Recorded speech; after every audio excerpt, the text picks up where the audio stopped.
We are here with Dr. Suzanne Miller. Suzanne, thank you so much for being here. We've been interviewing lots of interesting people today, and we're ending our interview series today with you. You're also very interesting. You've got a great, interesting history, and we're sitting in John and Mildred Cooper's home that they built in 1965. You've been connected to Cherokee Village in this community for a long time, and I think we should just start almost from the beginning of what your connection to South Fork River is in this area. Well, when I was 8 years old, my parents decided I needed to go away in the summertime to play instead of staying in Memphis, Tennessee. So they signed me up with a camp known as the YWCA Camp Miramichee in Hardy, Arkansas. And I went there for 2 weeks my very first time. And since then, I came back for 13 more years. So I've been at Miramichee since I was 8, and my last year was 22. After I graduated from college, my parents said, you need to get another job besides going back and spending time in Spring River. So it's been a very long time, wonderful lifetime friends, and it was an opportunity for girls to come into their own. And Miramichee was cabins that were made out of wood, no electricity, flaps for in case it rained. We swam in the Spring River even when it was muddy, and we went down the river, we canoed, and when you canoe down the river, you walk back up. You don't have somebody meet you down and bring you back up. But it was an amazing time, and it was run so close to what you would say a Boy Scout camp was run. And meaning the way we did things was almost exactly the same. Raise your hand when you want everybody to be quiet. We had the Pledge of Allegiance every single day. The way we passed the food around and did KP was almost exactly the same as the Boy Scout camp down the way. So not a Girl Scout camp, but YMCA. YWCA. But all women, was it all Memphis girls at that time? There were some from Arkansas. They had heard about the camp and they would come to it. And in Memphis, if you sold potato chips, if you sold so many potato chips, it was a fundraiser, then you could go to camp for free. Wow.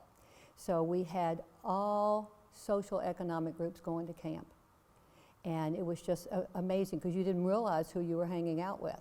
And you could be hanging out with someone who lived in the projects, or someone who lived in the orphanage in Memphis, or someone like Kimmons Wilson's kids. Wow. So it was just an amazing time for girls to really grow up on their own and not be hampered by social things that happen in the city. Mm-hmm. You know, girls don't do this, girls don't do that. Wrong, we did. We did. Do it all there. And was that a week at a time or 2 weeks, or how long? It was would you be there? 2 weeks, 4 weeks, or 6 weeks. And you would be there 6 weeks? Oh, you if betcha. you could? You betcha, yep. That's great. And so from 8 on to 22. Mm-hmm. And so tell me a little bit about when you were, those early years, what would it have, in your eyes, you know, kind of from child to teenage, if you arrived at Camp Miramichee at 8 years old or 10 years old, what are you seeing? I mean, what was the arrival like? What are you seeing when you get there? First, you went to the big train station in downtown Memphis with your Foot Locker, and your parents put you on a train. It's kind of like Harry Potter and Hogwarts, could right? Could be. However, there were all age groups on it. So even though I was 8, there were girls on that train that were 15 and 16. Wow. And they're the ones that had the water guns.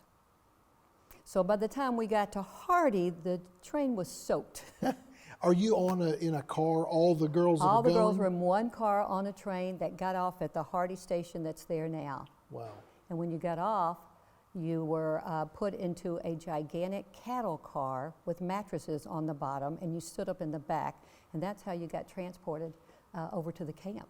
And it was all forest. Everything here was forest. And the roads were very, very narrow. And if you go behind, there's a place that used to be called the Catfish Restaurant. If you go behind that, you can still see remains of the original highway. Yes. Right there, really cool. And as you came around, they just drove you into the camp, which was nothing but solid trees, just solid trees. And when you got down, you were just amazed because there was a creek, and there was a river, And it was really cool. It was just So really cool. when you get off at the train there, then you'd cross what we would know as the Old Hardy Bridge, Old Hardy Bridge, and you'd come down Bluff Road or River Road right, through by Rio Vista, right. and then that road that you're talking about, I remember as a kid. So when we would come back into the village at what we call the north entrance, Right. there was a huge billboard there, and there was the Y, basically we called it, and so you would go off that road. Correct, but that road wasn't there when I was here. That was a rock quarry. Oh wow! There was a gigantic rock quarry on the other side of the road where you look at the 4-lane. Yes. That was a rock quarry. Really? Yeah. And so when you arrived at that camp, was the lake was that Kiowani? Kewaunee was across the road. It was a Girl Scout camp, Okay. and it was Girl Scouts out of Memphis. And I really didn't know what was there, just a bunch of girls we didn't like because they were our competitors. Because, you know, the Boy Scout camp was just a half a mile down the road. Right. So they were our competitors. So we didn't get along with the Kewaunee girls. Right. Okay. We had the river and they didn't. Okay. So, but was there a lake there at that time? Or There, did that come I later? remember one summer it rained so bad that we couldn't do canoeing and we couldn't do swimming. So we went over to Kewaunee and we used their lake. How long it had been there, I don't know, because you know it's a dam. Yes. So I don't know how long it had been there, but I can tell you that in the early 60s, that lake was there. Yeah. Well, we were in different conversations today. A couple people reference Kewaunee Lake. It's probably the first lake of all these lakes that were built in here. Right, I'm sure it was. I Yeah. remember when they were building Lake Thunderbird because it was really cool. We found out that somebody was building something here. And we would walk from camp down the road with our flashlights pointed down in case a car came by, and we would go to the Sitting Bull Sitting Bull. restaurant, Yes. and we saw these big, huge pieces of equipment. Don't ask me what they are because I'm not an equipment person, but they said they're building lakes, and I just didn't know you could build lakes. And when so I was what young. period of time is that? This was between 60 and 64. Yeah. So as you know, Mildred and John Cooper started Cherokee Village in Right. 54, launched it in June of 1955. And so part of the theme of some of the conversations today is what was going on. Campers were still coming. You know, my dad came in the late 50s Right. At Cedar Valley. And so camp's still going on, and here this family Right. is developing this place. They're building dams and lakes, and they started building the town center and these administration buildings in the late 50s and early 60s. And did it change camp at all, or was No, we never went beyond the Sitting Bull restaurant. We just heard things were going on back there. But remember, it was just a gigantic forest. Yeah. And nothing changed on that until later, maybe in the 80s, Yeah. well after I was gone. Yeah. But yeah, no, it was just amazing. It was just amazing. We would go up that road, and halfway up there, you could go across the river at what was known as Low Water Bridge. And back then, it was truly low water bridge. There was no top to it. So the water was just running over it, and we would go up there.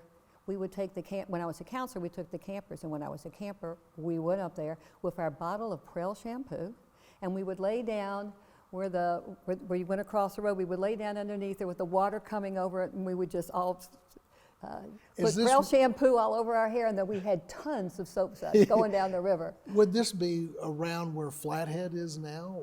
This is Griffin is right. How you Oh, get to where Griffin? Griffin, okay. How you get to Griffin? Yeah. So yeah. that where that bridge is today, that Right, would have been right, that original right. bridge. Right. There And would if have you been a drive different- over the bridge and you see some people laying down washing their hair in green soap, you know that they went to Camp Miramichee Okay, many okay, years ago. okay, yeah. okay. That's a fun thing we I've always never say. heard that story before. How old is Miramichee? When was it founded? 1916. It started So the same year- exactly the same year that Old Kaikima started. Okay, I don't think I realized that. Which may kind of put a lot of understanding around when I say we were almost like the camp up there. Yes. Yeah, it was just the green tables, the types of Army surplus stuff that we had, the silverware, everything else. It was almost the same. Wow. Yeah. I didn't realize that, 1916. Yep. So, you know, the way I got to know you is through Old Kaikima. Right. And so, you know, as you well know, it was the Boy Scout camp. You're probably the honorary female member of that group, but Right. you have been such an advocate for the preservation of that camp, Right. also the preservation of Miramichee. I mean, you yourself, individually, your family, you and friends of yours have done so much to try to preserve Miramichee. So I want to talk about one, the preservation of Miramichee, All right. but then I also want to talk about Old Kaikima. Let's start with preserving Miramichee, because there's a more complex history in that ground. It certainly is. What transpired with Camp Miramichee is that in the 70s, it ended up being sold, and that's because the area here was becoming so populated, and having girls in cabins with screen doors and no electricity, it just didn't seem safe anymore. So the camp sold, and they moved it upriver to Missouri, very, very close to where Kaikima moved up to, and they moved up there in '64. Ours moved up in maybe '76. But it was a different time in America. Girls going to camps outdoors and whatnot, they wanted their hair dryers and all kinds of stuff like that. So it had a very limited amount of campers, and then a tornado came through. And it wiped it all out, and then they tried to get more money from the Y, and the Y said, we're done. So it pretty much was dissolved around 1978.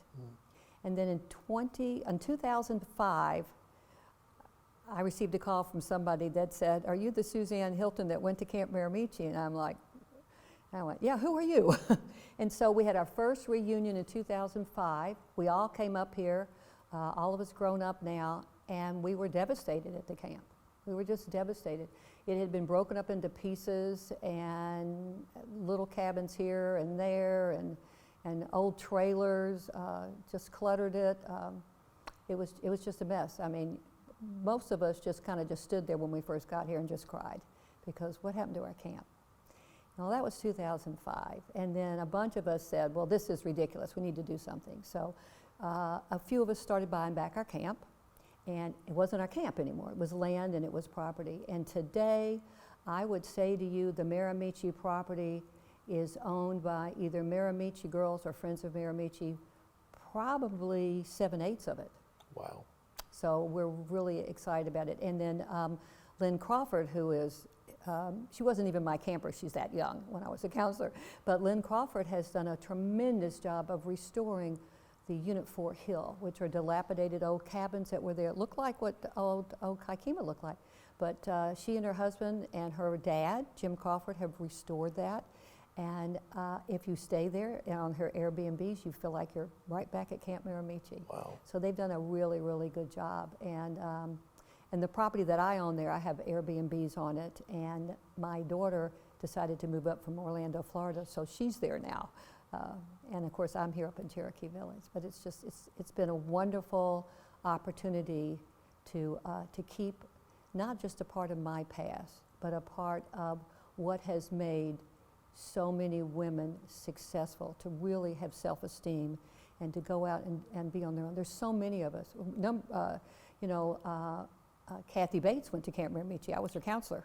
I did not know that. Yep, I was her counselor at the time. I won't tell you the prank she did. But Okay, yeah. yeah, but there's a lot of them with doctors, Yeah. lawyers, and women joining the Air Force, Wow. my age, joining the Air Force and so forth. So just, it was just a wonderful opportunity for us to grow up and to be responsible human beings.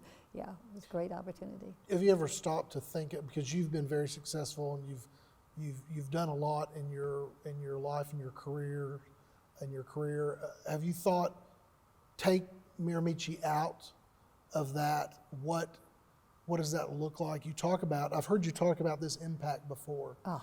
And these, obviously, coming back here and investing what you've done in the camp and the history, it's more than a passion project. Yeah. It's in your blood. Right. And do you think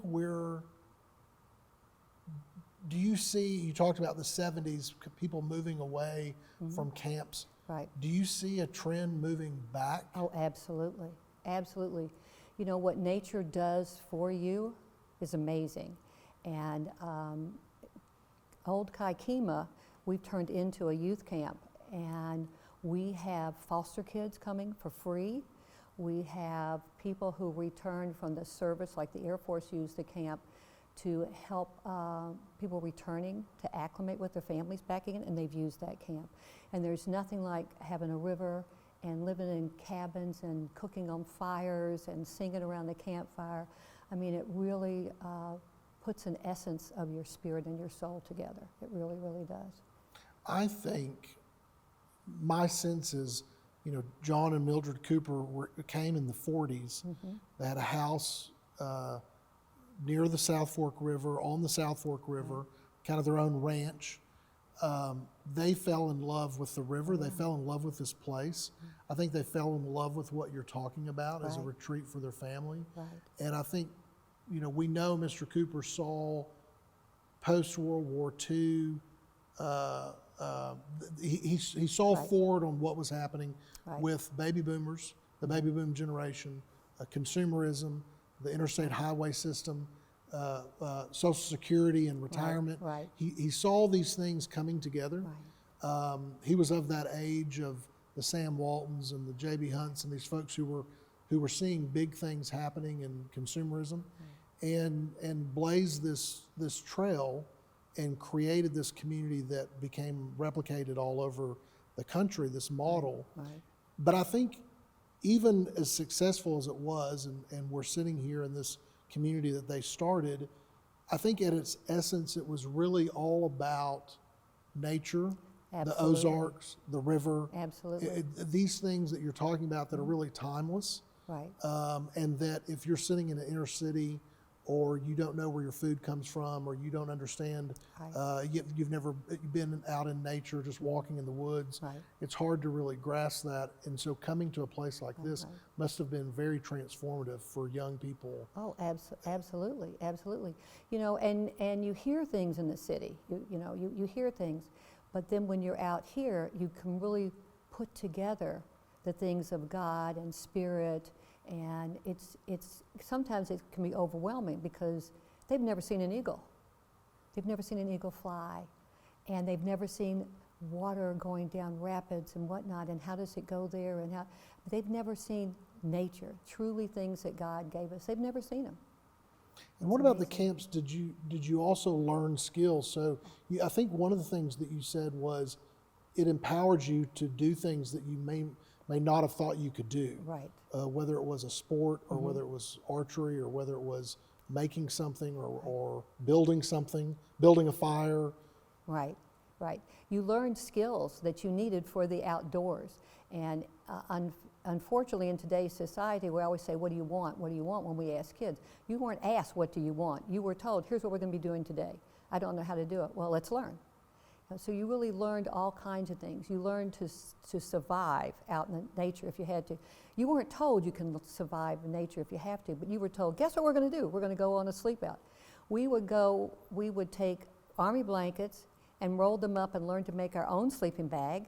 And then this truck, remember the truck with the mattresses, would take us up to Calico Rock or someplace, and there you are. You're just on the dirt, and there's water by, but you've got to figure out, where's your place you're going to sleep on the ground? Where's your fire? How are you going to cook the food on your fire? How are you going to get water? How are you going to drink that water? So we weren't told what we're going to learn, but we just, oh, hey, let's go make some water. And there was just all kinds of things that you learn that are survival, but yet they were fun. They were just a lot of fun. So physically in Miramichee, I know that main area. How far did Miramichee go up the bluff along the river as it curved? It went to probably, if you could draw a straight line across, where low water bridge is. I mean, if you just go straight up there, that's where it ended. And then across, and what we know now is that field across, was there any part of the camp across the river? It was all... That was all Griffin, and it was all forest. Only you would see his sons peeking out looking at the girls across the river. But it was all forest. Because they had that for they've had that in their family for a long time. And then of course, the village, the camp, Old Kaikima was Kaikima then. It didn't move. You said until 1964 when Right. Mr. Cooper made a deal with the Chickasaw Council and they moved Right. them upriver Right. to the camp that they're at today. Right. And let's talk a little bit about that kind of 1964 on history of Old Kaikima, because you've had a hand in that, and that's a really interesting story. And it's hard to think that that was 50 years ago because it's the new camp. Yeah, It's yeah. not anymore. But yeah, the Boy Scouts moved up there, and it was truly a forest and a jungle. I mean, they had to cut everything down. There were snakes. It was just, and I would never have done it, but they did. And they built that camp from scratch, and it's beautiful now, absolutely beautiful. But the old camp was bought by the Cooper family, and they were going to turn it into a great place for families to vacation and whatnot, but then they realized it didn't perk. So you can't have a place without bathrooms. In those days, you couldn't. And so it just sat and became a junkyard. The beautiful thing about it is that what happened to Miramichee did not happen there. The land was still contiguous. Nobody chopped it up and sold off different parts. It was still the way that it was, but it was run-down cabins. And around the end of the 1990s, a bunch of old Kaikima guys said, let's go check out our camp. And they did, and when they got there, it was a dumping ground. Refrigerators, cars, you name it. And they made the decision that they had to help their old camp. And so they did. And they got people together to help them, but they reached out to somebody by the name of George Billingsley. And George Billingsley was Sam Walton's best friend. You know, Sam Walton said, I want to expand, and George said, I can get your product there, so they were best buds. And George Billingsley went to Old Kaikima, and he said, I can help you with this, but don't build a monument to your childhood. You show me your business plan and how we're going to do it. So sure enough, business plan later, bunch of guys coming back, and a lot of the Kaikima guys were extremely successful businessmen. So a lot of heart and soul were poured into it. They did not modernize it. They made it just like the old camp, the screen, cabins, no electricity, but we do have electricity in the dining area. But we've been able to build it back piece by piece, building by building, and now it's worth almost $2 million. However, it is a 501c3 for kids to go to camp for free. Anyone can use the camp if they have a qualified program, like the Air Force had a qualified program, like the fact that foster homes have programs. And even the Boy Scouts, we've had different church groups, Muslim groups, Catholics, Mormon have come up and have used it. There's a river, there's a bathhouse, there's eating places, there's an activities building, and there's a gigantic fire pit area. And so it's built up and it overlooks the Spring River. So while you're around your fireplace, you're overlooking the Spring River go down. So and like I said, it's a 501c3. It's built out of the hearts and souls of those of us who went there before. But we're looking right now to try to figure out how can we take this into perpetuity. We have funds, but we're all getting older.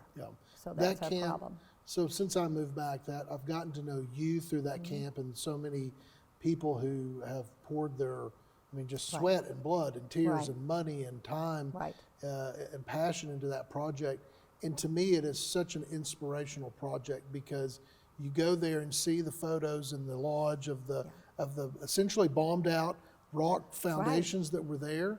And it would have been just as easy to go and say, oh, I'm nostalgic, this is a great place, and walk. But for decades, for years, all of you have just walked the walk. You have put your time and your passion, your love into this place and recreated something that is just a jewel. It's just an asset. And I've spent time over the last 10 years out there and even just seeing improvement after improvement. And I think if Mr. Cooper and people who loved this place so much could see what y'all have done, it's just such an inspiration. And so I think we can take a lot from that because we have a lot of work to do just in community building in our community, in building and improving our assets and growing the community. And I think we can take a lot from that.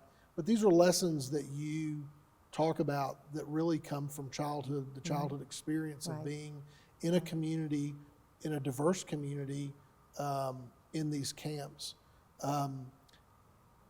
Let's talk a little bit about you. I mean, just because you're here and, you know, so you go to camp from 8 to 21, 22, and then what?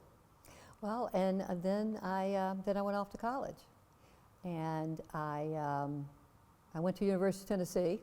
Don't hold that against me in Arkansas. But no, I did my bachelor's at University of Tennessee, and then I went to University of Missouri for my master's and did a doctorate at University of Michigan, and then I did a doctorate at Oregon State University. I couldn't read when I was a kid. I couldn't read, and I flunked out of White Station. And my parents put me in St. Mary's, which is where Kathy Bates went, by the way.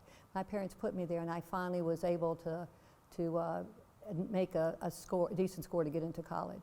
So what I learned at camp is that you always have to have a backup plan. You go down that river, you gotta have a backup plan. And don't say I can't do it. And don't say I can't. So I learned. I mean, I actually learned how to read. I did math because that was easy. You didn't have to read anything to do math, you know. So, you know, I did math, but then the greatest thing happened. It was called computers. And I mean, it just grabbed me. And I did a lot of my doctoral work was in computers teaching kids. And way back when, nobody was using it, but that's what I did. I did computers teaching kids. And teaching kids and loving kids and being involved with them came from Miramichee. I mean, I was a counselor there for 4 years, teaching canoeing and swimming. So I stayed with that, but then I grew. I grew a lot and went into computerizing physicians' practices. And I ended up in about 2000 with something that was horrific going on, and that was that people had figured out how to break into computers. And I kept going back, and I became internationally certified in how to audit computer systems. You may put things in it, but somebody on the back end goes in and changes everything. You want to write checks? Well, guess what? I just changed them to my name. You print the checks, put them in the mail, and then I change them back to the other person's name, and you don't know how the other person didn't get their checks. So I became very involved in security, owned a couple of companies, and right now I am a cybersecurity expert of helping companies try to be safe. We watch the dark web, all kinds of things like that. So my goal is to do the best that I can to help company and people, the most vulnerable, try to help them reduce their risk of having bad things happen to them from the internet perspective. So. Wow. And then came back, moved here. I can live anywhere because what I do in my team on a computer, I can live anywhere. Yeah. And I can get into your systems anywhere. Well, and your phone. I really think that has given places like Cherokee Village a second life. Absolutely. And so when I talk about or think about what's the future, I see such a bright future for the village because I think the things that are timeless about this place, that are unchanged from the time John and Mildred started here, or even before when the camps first started, those things are unchanged. They're timeless. Right. And we still have them. Absolutely. And but we also have all this infrastructure that the developer built, these lakes and these rec centers and these golf courses. And so we've got these two pieces, and now where people left here because they couldn't find good paying jobs or they couldn't feel like they could settle down here, all of a sudden you can work, some people can work from anywhere, they can live anywhere. Why would you not live here? People find out where I live and they go, what? Yeah. You live where? And of course, you know, when I'm on my WebEx or my Zoom calls, I sometimes sit in my living room and I have the whole Lake Sequoia behind me. And I say, living the dream, living the dream. Your house on Lake Sequoia is is it the original house? It's the original house. On Lake Sequoia? Yes. That did the Cooper family build that house? He actually was here, from what I understand, and he moved his mother into it. That's where she lived. And she said, I want a lake. And she got it. He built one for her. Lake Sequoia. Lake Sequoia. Yeah, it's absolutely stunning up here. And everybody who comes up and visits me, they go, oh my gosh, why do you ever leave? And I say, because I have to catch a plane to go somewhere. But other than that, I'm back. You know, but it is amazing. It's an amazing place to be. And it's, no matter what stress is going on in your life, it just takes it all away. Just takes it all away. So we'll wrap up our conversation, but I want to say again, thank you for the work that you've done at preservation of those camps. Mm-hmm. That history is so important to me. It's so important to so many people who care about this place, who care about those camps, who care about that history. And I think that we still have a lot of stories to tell about Miramichee and about Kaakima. And I think that, just like the village, I think some of the best days are still yet to come, because there's whole new generations of young people and families who can experience Kaakima and what you're doing over at Miramichee and this village and the river, because these are still gifts that are here. Oh, absolutely, absolutely. And you know, so many people here, their hearts are here. No matter where they were born, their hearts are here. And one thing that everybody talks about is that they hope that developers don't come in and just tear it all up. And how can we preserve that? So a lot of people I know who have purchased land so that a developer can't come in and do that because they own it. Yep. And as long as we can keep Hardy, this whole area up here, the way that it is, I mean, for years and years and years to come, it will just be a blessing to so many people. You know, somebody once told me that memories are wonderful, but don't live in your memories. Your dreams need to be bigger than your memories. And that's what I've tried to do, is to make my dreams of where I'm going to be and my family bigger than what my memories are. So we will end on that note. Thank you, Suzanne. You're so welcome. Appreciate it. Good to see you. You too.